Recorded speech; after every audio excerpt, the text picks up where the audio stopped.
mencegah resistensi. Sebelumnya, perkenalkan saya atas nama Anastasia Hamzah selaku moderator pada presentasi kali ini. Selanjutnya ada Amanda Nurmupaina, Flora Suci Susanti, Syafira, Rumana, dan Didi. Baik, inilah dia anggota kelompok 1 yang akan membawakan presentasi pada kesempatan kali ini. Kami ucapkan Assalamualaikum warahmatullahi wabarakatuh. Adapun presentasi kami pada kali ini akan membawakan materi yang telah disusun dan dirangkum oleh kelompok sebelumnya dan akan dipresentasikan oleh kelompok kami. Selanjutnya, selamat menyaksikan. Baik, jadi kita langsung saja masuk ke dalam slide pertama yang akan dibawakan oleh Amanda Nurmupaina. Padanya saya persilahkan.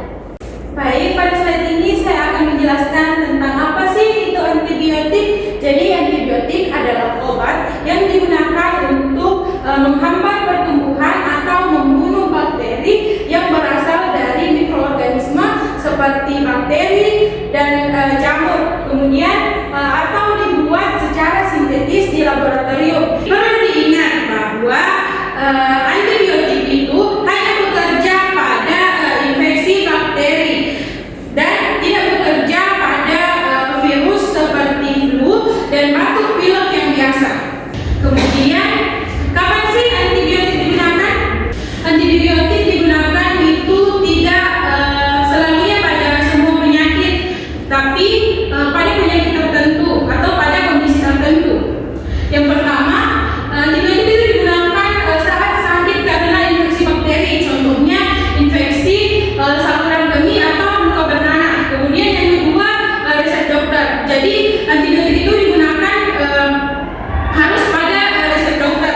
Kemudian antibiotik diberi hanya bila terbukti ada infeksi bakteri. Jadi antibiotik diberikan kepada pasien ketika ia sudah konsultasi atau periksa ke dokter dan benar-benar mengalami gejala infeksi bakteri.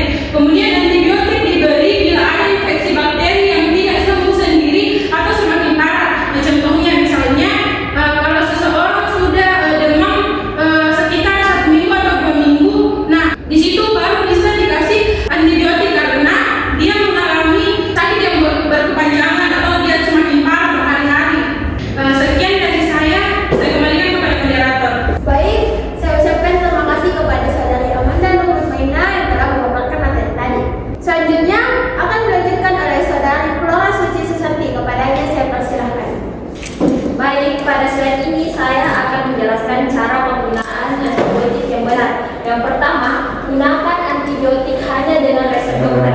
Mengapa demikian? Karena tidak semua penyakit bisa menggunakan antibiotik, terutama penyakit yang disebabkan oleh virus. Yang kedua, minum sesuai dosis dan aturan pakai, ikuti dosis, frekuensi, dan waktu minum yang dianjurkan supaya hasil yang dirasakan pada tubuh bisa maksimal. Ketiga, habiskan antibiotik. Mengapa demikian? Karena bakteri di dalam tubuh bisa kebal terhadap antibiotik tersebut atau resistensi terhadap antibiotik. Keempat, jangan berbagi atau menggunakan sisa antibiotik terhadap orang lain karena itu sangat berbahaya. Kelima, perhatikan petunjuk penggunaan seperti sebelum makan atau sesudah makan. Baik, itu saja yang bisa saya jelaskan. Saya kembalikan kepada moderator. Baik, terima kasih saya ucapkan kepada Flora Suci Susanti. Selanjutnya akan dilanjutkan oleh saudari Syafira. Kepadanya saya persilahkan. Baik, pada slide ini saya akan menjelaskan apa yang terjadi jika antibiotik tidak digunakan dengan tepat. Yang pertama, dampak yang paling serius adalah resistensi antibiotik. Artinya, bakteri menjadi kebal terhadap antibiotik akibat penggunaan yang tidak sesuai seperti dosis yang tidak tepat, tidak dihabiskan, atau tidak digunakan sesuai indikasi. Jika resistensi terjadi, antibiotik tidak dapat lagi bekerja dengan efektif untuk mengobati infeksi. Yang kedua, penggunaan antibiotik yang tidak tepat dapat menyebabkan infeksi tidak sembuh sempurna. Hal ini disebabkan karena bakteri tidak sepenuhnya mati. sehingga infeksi dapat kambuh kembali dan lebih sulit diobati. Terus yang ketiga, dapat meningkatkan beban biaya dan resiko kesehatan. Pasien bisa membutuhkan pengobatan lanjutan, rawat inap lebih lama, dan antibiotik yang lebih mahal dan lebih kuat, yang tentu meningkatkan resiko efek samping. Terus yang keempat, dapat menyebabkan kerusakan organ, terutama hati dan ginjal, karena organ-organ tersebut berperan dalam metabolisme dan ekskresi obat, sehingga penggunaan jangka panjang dan dosis berlebih dapat membebani fungsi organ. Terus yang kelima, gangguan keseimbangan mikroorganisme baik di dalam tubuh. Jadi antibiotik itu tidak hanya membunuh bakteri penyebab penyakit, tetapi juga bakteri baik. Akibatnya dapat muncul efek samping seperti diare dan infeksi perut. Oleh karena itu, penggunaan antibiotik harus sesuai dengan indikasi, dosis, dan aturan pakai untuk mencegah dampak-dampak tersebut. Selanjutnya saya kembalikan kepada moderator. Oke, baik. Jadi materi selanjutnya akan dijelaskan oleh saya sendiri.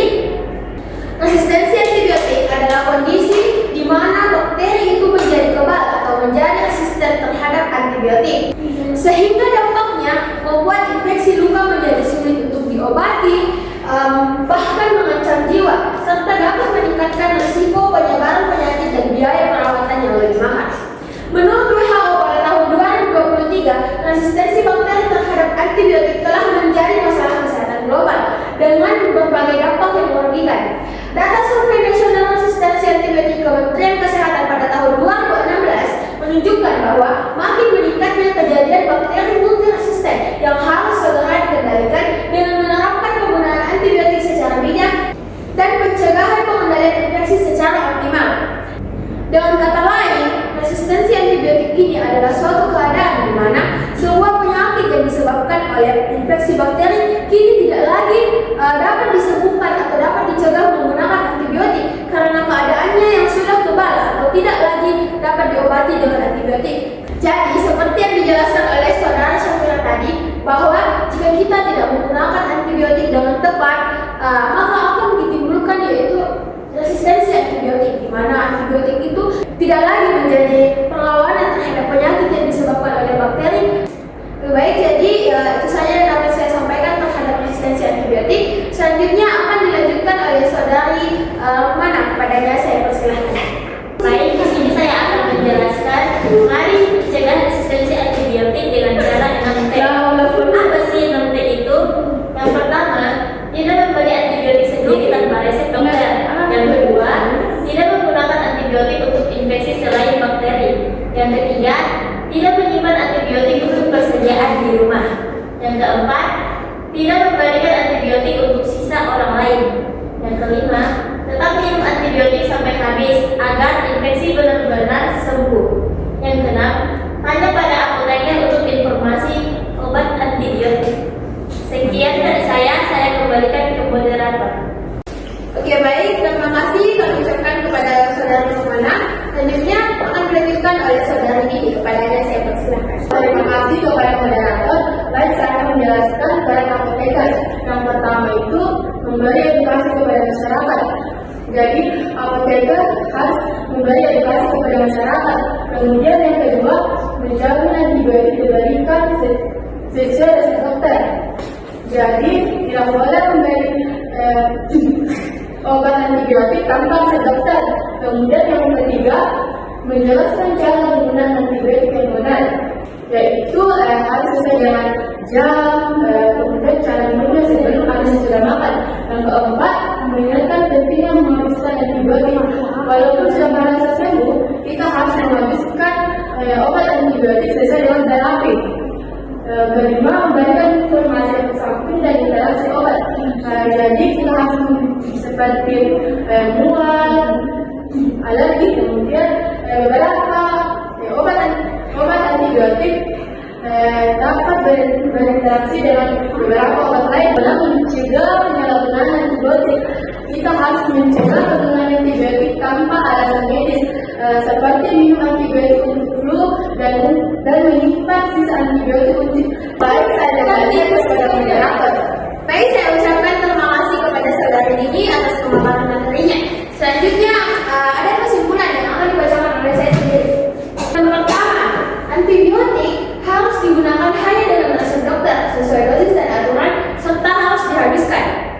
Yang kedua, penggunaan antibiotik yang salah dapat menyebabkan resistensi antibiotik seperti yang dijelaskan tadi.